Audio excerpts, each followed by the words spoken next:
জুবান আহমেদের ঈদের নাটক তোমাদের গল্প। আজকে এই নাটকটা দেখলাম। ঈদের দ্বিতীয় দিনটা আমার একদম সার্থক হয়ে গেল। এই নাটকটা দেখলে আপনারা মূল যে বিষয়টা বুঝতে পারবেন, একটা পরিবারের বন্ধন কি এবং রক্তের সম্পর্ক আমাদের জন্য কতটা গুরুত্বপূর্ণ।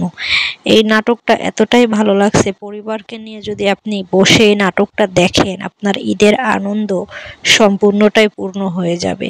এবং পরিবারের সকলে, যেমন চাচা চাচি, দাদা দাদি, সকলের সাথে যে এত সুন্দর একটা সম্পর্ক এখানে ফুটিয়ে তোলা হয়েছে, যে এই নাটকটা দেখলে ঈদের আনন্দ পুরোপুরি হবে কি না নেই। এই নাটকটায় ভালোবাসার সম্পর্ক, ভাই বোনের সম্পর্ক এবং দাদা দাদি নাতির সম্পর্ক, সবকিছু মানে মা ছেলের সম্পর্ক, প্রত্যেকটা সম্পর্ককে মূল্যায়ন করা হয়েছে এবং প্রত্যেকটা সম্পর্ককে খুব সুন্দরভাবে তুলে ধরা হয়েছে। এবং এত সুন্দর অভিনয় সকলের, যে পুরো ঈদের আনন্দটা নাটকের মাধ্যমে পূর্ণ হলো।